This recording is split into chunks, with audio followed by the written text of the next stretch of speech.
to talk about.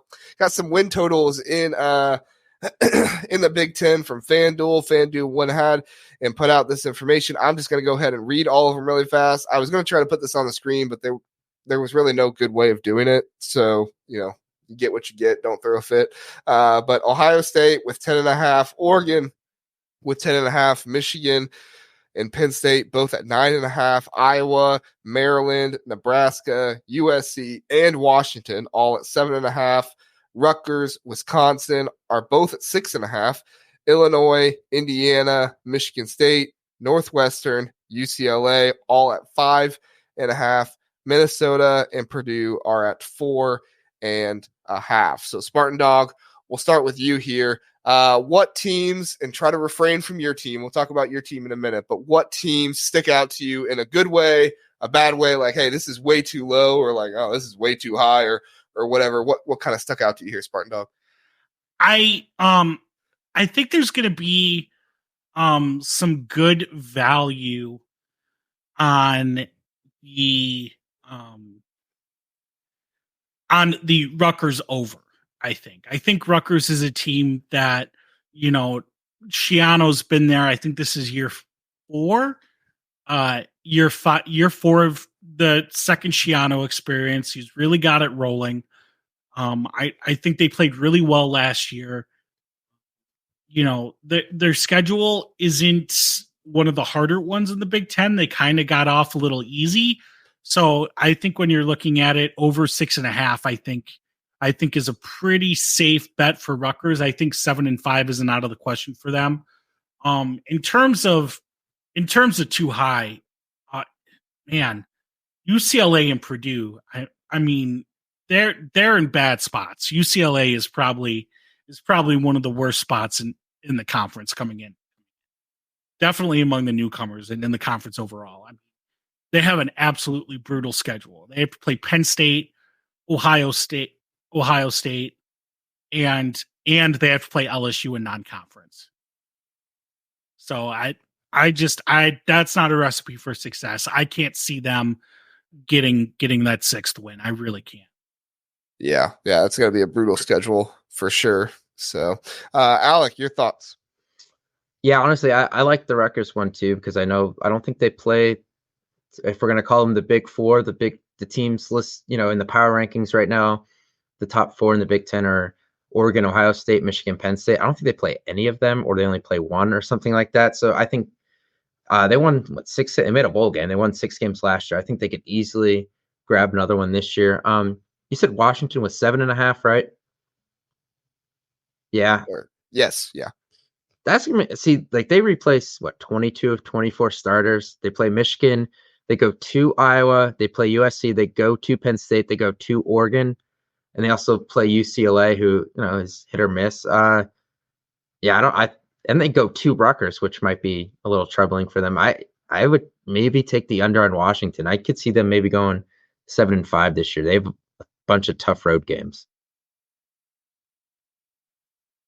Yeah, no, I think that makes a lot of sense. I was kind of with you guys, Rutgers as well. I feel like Rutgers is going to be over. You look at that schedule, and I don't have it up in front of me, but I was looking at it earlier, and I saw, there's 7 wins here, 8 wins here. Very, very, very likely for that to happen, which, I don't know if I'd ever be talking about preseason 7 or 8 likely wins for Rutgers, but here we are. Greg Schiano's done a really good job, and they're bringing back good talent. And, they have, Gavin Wimsatt coming back, but they've also brought in Athan Kaliak-Manis from Minnesota. So he's another option. Everybody can have their thoughts on if they think he's going to start or not, but at least you have another option there. So if Gavin Wimsatt does go down, he's there, or he might just win the job outright. We'll see what happens. Maryland at 7.5 seemed a little high to me. Not that I think Maryland is a bad team or anything like that. Turtle heads, if you are watching, but you lose Talia Tagovailoa. I'm not the biggest MJ Morris fan. I'm not saying he's bad, but I don't think he's Talia level. And I think over the last few years, we've seen Talia, TT be able to kind of carry that team in some situations. Their defense, I think, was better than people gave them credit for at times last year. They played a good game against Michigan, picked off JJ McCarthy a few times, and JJ McCarthy doesn't do that very often. So they were able, not a few times, I think it was once or twice, but anyway, they were able to make that happen. But they're so inconsistent. And I feel like Mike Locksley, if he's going to get to 8 wins, and I'm going to feel comfortable with betting that, he's gonna have to be a little bit more consistent with his guys in order to help me get there. So I don't know. What do you, Alec? Am I off on Maryland? What are your thoughts? I'm reading their schedule right now. I mean, they have UConn and Villanova, so that's 2 automatic. But like, I can't even give them home against Northwestern because we saw that last year. It didn't work out for them. So it's hard for me to pencil in a lot of wins for them. I think they do get lucky that they get like some teams that they might be around the same record as, like Rutgers and Iowa. They get them at home, which I think helps. They don't, especially going to Iowa is especially difficult. So I think that helps them a little bit there. They play Penn State. I don't know. They have to go to Penn State and Oregon in the same season. That's a little tough. That's rough. But I mean, and they get Michigan. They get a lot of teams that I feel like they're around the same level as at home, like Michigan State, Iowa, Rutgers. And I think that is going to help them a little bit, but I think 7-5 might be good for them. I don't like going more than that just because they always do seem to lose a game where it's like, what are you doing? Yeah. I mean, if you just go down the schedule, UConn, that should be a win. Michigan State, that's iffy. It's at home, but I still, personally, I like Michigan State better in that game than I do Maryland, even though they're at home. Virginia, I think they'll win that game. Villanova, they'll win that game. Indiana, even though it's on the road, I feel like they could probably win that game. So what's that? 4. Northwestern, I think Northwestern, they're probably going to lose to them. USC, I think they'll lose. Minnesota, maybe. I think they could win that one. 5. Oregon, loss. Rutgers, I think Rutgers is a loss. Iowa, I think Iowa's a loss, even though it's at home. I think Iowa's a better team in this situation than Penn State. So, I mean, right there, if I go by my prediction just off the top of my head, that's only 5 wins. So, and they need what, 8 to get over that? I don't think they get to 8. I think 7 might be the high water mark. Yeah. Spartan Dog, you with us? Probably low on the hit the under on Maryland, or what are your thoughts? I'm gonna Switzerland this one. I am not looking to draw the ire of the turtle heads. So, I'm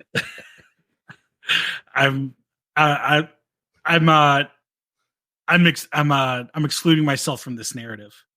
That's fine. I'll let them come after me. Me and Alec, top 3 in the Big Ten. Yeah, they were friendly when I talked to them this year, so I'm good with them. Yeah. We'll see how Locks does this season. So, all right, Spartan Dog, this is your opportunity to talk about the over/under win total for your Michigan State Spartans. It is, what was it at 5.5? I would personally call that low, I think. But what are your thoughts, Spartan Dog? Bet the more. If you have a mortgage, bet it on the over for Michigan State wins this season. Look, this is a team that, back-to-back years, if not for just insane coaching mistakes, both on and off the field, would have went to bowl games. They would have made it in 2022, if not for that stupid Indiana game where the special teams just completely broke down. And they would have made it in 2023, if not for the fact that they had an interim head coach because Mel Tucker decided to be a pervert. I mean, it's just like there's no other way to put it. I'm sorry. There's no other way to put it. That's fair. There's no other way. So, you're looking at a team that had 6 wins back to back. They're adding a lot of really good talent, both along the defense. They had a top 25 recruiting class in 2023. Those guys have 2 years. Those guys will have 2 years in the strength program. I feel like 8-4 is a lot more likely than 5-7 this season. Looking at their schedule, looking at the talent that's being brought in, looking at Jonathan Smith's track record as a head coach, I really truly feel like 6 wins is the basement for this team next season. Yeah, I mean, I looked at their schedule and I was thinking to myself, like, okay, was there an out-of-conference game that I was missing this year? No, it's Florida Atlantic, which, Florida Atlantic is one of the better group of 5 teams. So, I'll give them credit there. They played a Big Ten team last year and gave them a really good game. I forget who it was. Is it Indiana? Yes. No, that was Akron. Oh, that was Akron. Okay. Yeah, because that game went to like quadruple overtime or something nuts. Yeah. Yeah. That was Joe Moorhead, in his bag play calling in that game. But Florida Atlantic, Prairie View A&M, and at Boston College. Now that Boston College doesn't have Jeff Hafley, I think Bill Belichick not Bill Belichick. Bill O'Brien is a good head coach, but still in his first year, I guess we'll have to see what happens with the spring portal. I think it's probably too deep into the off season or the semester for players to transfer. So we'll have to see what happens with the spring portal there, but they might lose some guys and make that a little bit difficult. But I'm going down at continuing. Indiana, that's winnable. Purdue, that's winnable. And then you're looking at, can they nab Rutgers, at Illinois, or Iowa? And I feel like they can nab at least one of those 3. I'm not going to necessarily pick them, with 100% confidence in any of those 3, but I feel like they can at least nab one of those. So yeah, I think 5.5 is too low on Michigan State. So there you go, Spartan Dog. I believe in your team. Alec, your Penn State Nittany Lions are at 9.5. Based off the schedule, things like that. You feel good about 9.5? Feel like that's right? You feel like that's too low, too high? What are your thoughts? I think it's a pretty good number because they're either going 10-2 or 9-3. I feel like I'm not discounting the West Virginia game at the beginning of the year. I think on the road, West Virginia finished last season very strong. Penn State's breaking in 2 new coordinators in this game. I think it has trap game possibilities. I think there's a chance West Virginia's ranked to start the year. So that one worries me a little bit. I'm never going to pick Penn State to beat Ohio State. It's not going to happen, even though it's home. And that team looks really good heading into this season. So then it kind of comes down to, are you going to win at Wisconsin or are you going to win at USC? I think there's a good chance they drop one of those. So to me, it's just you got to win that West Virginia game and get to 10-2. No other game on the schedule necessarily scares me that much. Just none that looks too trappy. Washington comes to Penn State, which, like I said, I think they just have to overcome too many losses from last season with a brand new coaching staff to be a legit player this year. So I lean 10-2, but that West Virginia game might make or break if they make the playoff, honestly, because 9-3 might not get in. I think 10-2 does.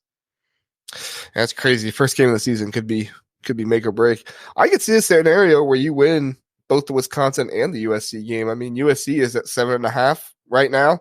I don't think that's bad. And then Wisconsin is at 6.5. I feel like that's a little low, but still, like, if you're third and fourth hardest games on the schedule are 6.5 Wisconsin and 7.5 USC, like, got a pretty good shot of going 10-2 there. So, and who knows, you could have some, because is it Oregon at Penn State? No, they don't play Oregon. It's not Oregon. Washington comes. Washington. Yeah. And Washington, they're not going to be as good as they were last year. So, yeah, I mean, I think that's good analysis right there. Ohio State, West Virginia, and either Wisconsin or USC. So, all right. Thanks for listening to the Big Ten Huddle. Please do like and subscribe. We appreciate that. If this was your first time listening, we are the Big Ten Huddle. We cover all things Big Ten football and basketball. We have a long episode every Sunday, Tuesday, and Wednesday night, all at 9 o'clock. So come in, check us out, get in the chat, let us know what you're thinking. We would love to have you join us and learn more about the Big Ten.